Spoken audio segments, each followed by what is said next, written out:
ഞെട്ടിപ്പിക്കുന്ന യാഥാർത്ഥ്യങ്ങൾ തലകുനിച്ച മലയാള സിനിമാ ലോകം. നിശബ്ദതയുടെ നീണ്ട 4.5 വർഷങ്ങൾക്കു ശേഷം ഓഗസ്റ്റ് 19-ന് ഹേമ കമ്മിറ്റി റിപ്പോർട്ട് പുറത്തുവിട്ടു. അതും വിവരാവകാശ കമ്മീഷൻ ഇടപെട്ടതിനെ തുടർന്ന്. പൂഴ്ത്തിവെച്ച റിപ്പോർട്ട് പുറത്തു വന്നിട്ടും ഇതുവരെ ഒരു നടപടിയും എടുത്തിട്ടില്ല. റിപ്പോർട്ട് വിശദമായി പഠിക്കട്ടെയെന്ന് കേരള സാംസ്കാരിക വകുപ്പ് മന്ത്രി പറയുമ്പോൾ ഇത് ആരുടെ കണ്ണിൽ പൊടിയിടാൻ? 2019 ഡിസംബർ 31-ന് സർക്കാരിന് ലഭിച്ച ഈ റിപ്പോർട്ട് 4.5 വർഷം പിന്നെ എന്തു ചെയ്തു? റിപ്പോർട്ട് വായിച്ച് നടപടി കൈക്കൊണ്ടിരുന്നെങ്കിൽ ഈ 5 വർഷത്തിനിടയ്ക്ക് സംഭവിച്ച അതിക്രമങ്ങളെങ്കിലും ഇല്ലാതാക്കാമായിരുന്നില്ലേ? ഇനിയും മൗനം ഭജിച്ച് മുഖം മൂടിയിട്ട് ഒഴിഞ്ഞു മാറുമ്പോൾ ഇല്ലാതാകുന്നത് നമ്മുടെ ചുറ്റുമുള്ള അമ്മ പെങ്ങന്മാരുടെ ജീവിതമാണ്.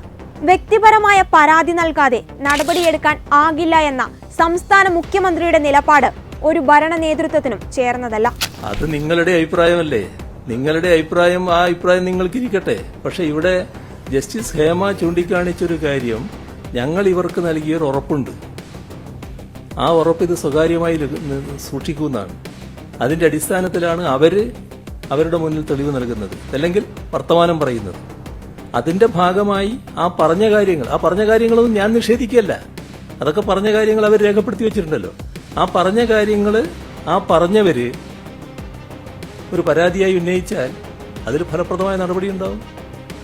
ഇത് ഞങ്ങൾ കൊടുത്ത ഉറപ്പിന്റെ മേലെ ഞങ്ങളുടെ മുന്നിൽ വെളിപ്പെടുത്തിയ കാര്യങ്ങളാണ്. ഇതിന്റെ മേലെ മറ്റൊരു നടപടി ഇത് പരസ്യപ്പെടുത്താൻ പാടില്ല എന്ന് ജസ്റ്റിസ് ഹേമ തന്നെ രേഖപ്പെടുത്തിയിരിക്കുകയാണ്. ആ ഒരു ഘട്ടത്തിലാണ് ഞാനിവിടെ പറഞ്ഞത്, ഇതുമായി ബന്ധപ്പെട്ട് പരാതിയുള്ളവർ ആരെങ്കിലും ഉന്നയിക്കാൻ തയ്യാറായാൽ ഉചിതമായ നടപടി സർക്കാർ സ്വീകരിക്കും. ഒരു സംശയ കാര്യത്തിൽ വേണ്ടത്. ഒരു കമ്മീഷനെ നിയോഗിച്ച് തെളിവുകളും സാക്ഷിമൊഴികളും ലഭിച്ചിട്ടും വ്യക്തിപരമായ പരാതിക്ക് വേണ്ടി കാത്തിരിക്കുന്നത് ആരെ പ്രീതിപ്പെടുത്താൻ, ആരെ സംരക്ഷിക്കുവാൻ? തെറ്റ് ചെയ്തെന്ന് പൂർണ്ണ വ്യക്തത വന്നിട്ടും അത് കണ്ടില്ലെന്ന് നടിക്കുന്നത് അതിനൊപ്പം തന്നെ തെറ്റാണ്. കേരള സാംസ്കാരിക വകുപ്പും വനിതാ കമ്മീഷനും മൗനം നടിക്കുന്നത് ആരുടെ കണ്ണിൽ പൊടിയിടാൻ? റിപ്പോർട്ടിന്റെ അടിസ്ഥാനത്തിൽ കേസെടുക്കാൻ കഴിയില്ലെന്ന സംസ്ഥാന സർക്കാരിന്റെ വാദം സ്ത്രീ പീഡകരെ സംരക്ഷിക്കുന്നതാണെന്നാണ് കെ സുധാകരന്റെ വാദം. ഈ ഹേമ കമ്മിറ്റി റിപ്പോർട്ടിന്റെ ഏറ്റവും ശ്രദ്ധ ആകർഷിക്കുന്ന ഭാഗം അതാണ്. എന്തിനാണ് ഇത്രയും കാലം ഈ റിപ്പോർട്ട് പൂഴ്ത്തിവെച്ചത്? അത് കണ്ടെത്തിയിട്ട് എത്രയോ ആയി. അതിന്റെ വസ്തുനിഷ്ഠമായ കാര്യങ്ങൾ പൊതുജന സമൂഹം സമർപ്പിക്കുന്നതിന് സർക്കാരിന് എന്ത് കഷ്ടം? എന്തിന് എത്രയും കാലം നീട്ടിവെച്ചു എന്ന് പറയുമ്പോൾ അതിൽ പലരെയും സഹായിക്കാനും രക്ഷിക്കാനും ബാധ്യതയുള്ള ഒരു സർക്കാരിന്റെ കയ്യിലായിരുന്നു ഈ റിപ്പോർട്ട് എന്നാണ് ഇതിന്റെ അർത്ഥം.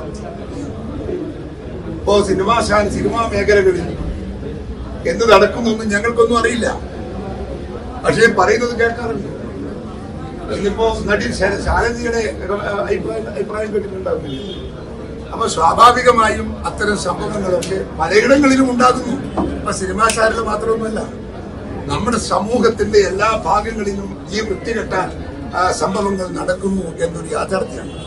കോളേജുകളിൽ, സ്കൂളുകളിൽ, ഫാക്ടറികളിൽ, സർക്കാർ ഓഫീസുകളിൽ ഒക്കെ ഇതൊക്കെ സ്വാഭാവികമായി ചെറിയ രീതി, വളരെ വ്യാപകമായിട്ടൊന്നും കേട്ടിട്ടില്ലെങ്കിലും ഇങ്ങനെയൊക്കെ ചെറിയ സംഭവങ്ങളൊക്കെ എല്ലായിടത്തും കേൾക്കുന്നു എന്നത് നമ്മുടെ നാടിന്റെ ഏറ്റവും വലിയ നെറികെട്ട നാണം കെട്ട ഒരു ഭാഗമായി നമ്മൾ ഇതിനെ കാണണം. പരിഹരിക്കാനുള്ള സംരംഭവും പരിഹരിക്കാനുള്ള ഒത്തൊരുമയും കേരളത്തിലെ ജനങ്ങൾ, ഉദ്യോഗസ്ഥന്മാർ, നടീനടന്മാർ എല്ലാ ആളുകളും കാണിക്കണമെന്നാണ് എനിക്ക് ഇതേക്കുറിച്ച് പറയാനുള്ളത്. സർക്കാർ പശ്ചാത്തപിക്കണം, സർക്കാർ അതിന് മറുപടി പറയണം. ആരാണ് ഇതിന്റെ ഉത്തരവാദി എന്ന് സർക്കാർ പറയണം മറുപടി. ഞങ്ങൾ അതിനുവേണ്ടി കാത്തിരിക്കും. സ്ത്രീകളുടെ സംരക്ഷണം ഉറപ്പാക്കാൻ നിയോഗിക്കപ്പെട്ട വനിതാ കമ്മീഷൻ ഇതെവിടെ പോയിന്ന് പലർക്കും സംശയമുണ്ടായെന്നും വരും. അതങ്ങനെയാണ് സാറേ. ഔദാര്യമായി ലഭിക്കുന്നതൊക്കെ സ്വീകരിച്ച് പഞ്ചപുച്ഛമടക്കി അങ്ങ് നിന്നുകൊള്ളുക, കൂടുതലൊന്നും ചോദിക്കരുത്. സിനിമാ മേഖലയിൽ സ്ത്രീകൾ ഒട്ടും സുരക്ഷിതരല്ലെന്ന നിരീക്ഷണത്തെ തുടർന്നാണ് 2017 ജസ്റ്റിസ് ഹേമ ചെയർപേഴ്സണായിട്ടുള്ള ഹേമ കമ്മിറ്റിയെ സർക്കാർ വിശദമായ പഠനങ്ങൾക്ക് നിയോഗിക്കുന്നത്. T Sharada, KB Valsakumari IAS എന്നിവരായിരുന്നു കമ്മിറ്റിയിലെ മറ്റംഗങ്ങൾ. സിനിമാ വ്യവസായ മേഖല സ്ത്രീ സൗഹൃദ തൊഴിലിടമാക്കണമെന്നും അടിസ്ഥാന സൗകര്യ വികസനം അത്യാവശ്യമാണെന്നും ചൂണ്ടിക്കാട്ടി വർഷങ്ങൾക്ക് മുമ്പ് തന്നെ ശുപാർശകൾ വന്നിരുന്നു. സ്ത്രീകൾക്ക് അടിസ്ഥാന സൗകര്യങ്ങൾ ഉറപ്പാക്കുക, സമൂഹ മാധ്യമങ്ങൾ വഴിയുള്ള ഓഡിഷനുകൾ ഒഴിവാക്കുക, ദ്വയാർത്ഥങ്ങൾ പ്രയോഗിക്കാൻ പാടില്ല, സമൂഹ മാധ്യമങ്ങൾ ഉപയോഗപ്പെടുത്തി അവഹേളിക്കരുത്, മദ്യം മയക്കുമരുന്ന് ഉപയോഗം നിയന്ത്രിക്കുക, സുരക്ഷിത യാത്രാ സൗകര്യവും തുല്യ വേതനവും ഉറപ്പാക്കുക എന്നിവയായിരുന്നു അന്നത്തെ ശുപാർശകൾ. ഒരു മനുഷ്യനും നോ എന്ന് പറയാൻ കഴിയാത്ത മാനുഷിക ആവശ്യങ്ങൾ.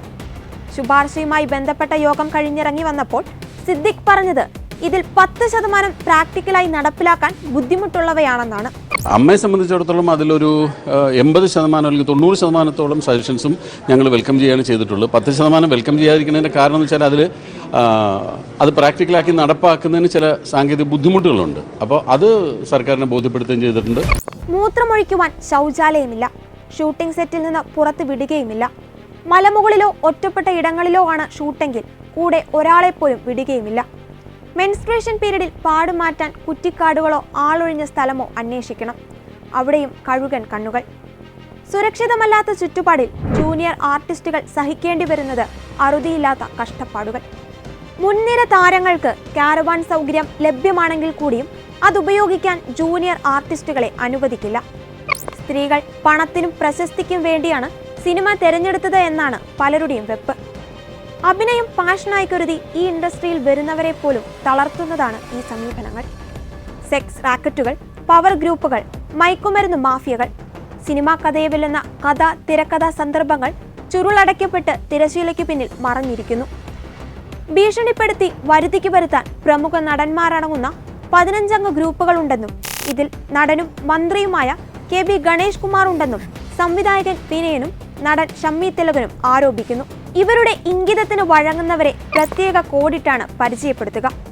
രാത്രിയായാൽ കഥകിൽ തട്ടി വിളിക്കുക, സിനിമയുടെ ഭാഗമായി ഷൂട്ട് ചെയ്ത ഇന്റിമേറ്റ് രംഗങ്ങൾ പുറത്തുവിടുമെന്ന് പറഞ്ഞ് ഭീഷണിപ്പെടുത്തി പീഡിപ്പിക്കാൻ ശ്രമിക്കുക, അങ്ങനെ തുടങ്ങി ഭയപ്പെടുത്തുന്ന അനുഭവങ്ങൾ വരെ റിപ്പോർട്ടിലുണ്ട്.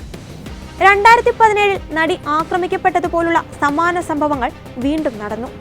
ജൂനിയർ ആർട്ടിസ്റ്റുകൾ തുടങ്ങി പ്രമുഖ നടിമാർ വരെ ലൈംഗികമായി ചൂഷണം ചെയ്യപ്പെടുന്നു. ഒന്ന് അഡ്ജസ്റ്റ് ചെയ്താൽ, കോംപ്രമൈസ് ചെയ്താൽ അവസരങ്ങൾ വാരിക്കോരി തരാമെന്നാണ് ഇവരുടെ വാഗ്ദാനങ്ങൾ. റോൾ മോഡലായും സൂപ്പർ സ്റ്റാറായും പ്രേക്ഷകർക്ക് മുന്നിൽ തിളങ്ങി നിൽക്കുന്നവർ വെള്ളപൂശിയ കുഴിമാടങ്ങൾ പോലെ ഉള്ളിൽ ജീർണതയുടെ ദുർഗന്ധം വഹിക്കുന്നവരാണെന്നാണ് റിപ്പോർട്ട് വ്യക്തമാക്കുന്നത്. ഇതിന്റെ ഭാഗമായി നിരവധി വെളിപ്പെടുത്തലുകളുമായി താരങ്ങൾ മുന്നോട്ട് വരുന്നുണ്ടെന്നത് പ്രതീക്ഷാവഹമാണ്. എന്നാൽ 2017 പ്രമുഖ നടി ആക്രമിക്കപ്പെട്ടിട്ടും നിയമ നടപടികൾ എങ്ങും തന്നെ എത്തിയിട്ടില്ല. മൊഴി മാറ്റിപ്പറഞ്ഞതും ബ്രൗൺ ഷുഗർ കൂവപ്പൊടിയായി മാറിയ സംഭവങ്ങളും ഒരു കോമാളിയെപ്പോലെ മലയാളിയെ ചിരിച്ചു കാട്ടുന്നുണ്ട്. അധികാരവും സ്വാധീനവുമുള്ളവർ ഇതിൽ നിന്നൊക്കെ ചാടിപ്പോരുമെന്നാണ് നടന്നതൊക്കെ പറഞ്ഞു വെക്കുന്നത്. വേട്ടക്കാരന്റെ മുഖം വെളിപ്പെടുത്താതെ അവനെ സുരക്ഷിതനാക്കിയ റിപ്പോർട്ടാണെങ്കിൽ കൂടിയും വെള്ളിത്തിരയിലെ കള്ളക്കളികൾ വെളിച്ചം കാണട്ടെ. സ്ത്രീ ലൈംഗിക വസ്തുവല്ല.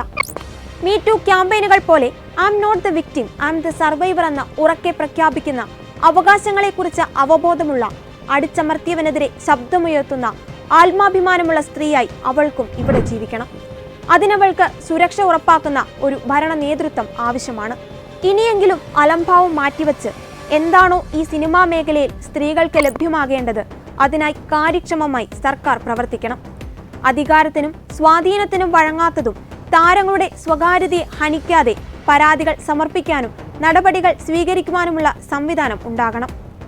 ഒരിക്കൽ സംഭവിച്ചത് വീണ്ടും ആവർത്തിക്കപ്പെടാതിരിക്കാൻ സർക്കാർ ഈ മേഖലയിൽ കൂടുതൽ ശ്രദ്ധ ചെലുത്തണം. അപമാനത്തിനും അധിക്ഷേപത്തിനും ഇരയായവരുടെ വിങ്ങിപ്പൊട്ടുന്ന അനുഭവങ്ങൾ ചുവപ്പുനാടയിൽ കുടുങ്ങിക്കിടക്കാതിരിക്കട്ടെ.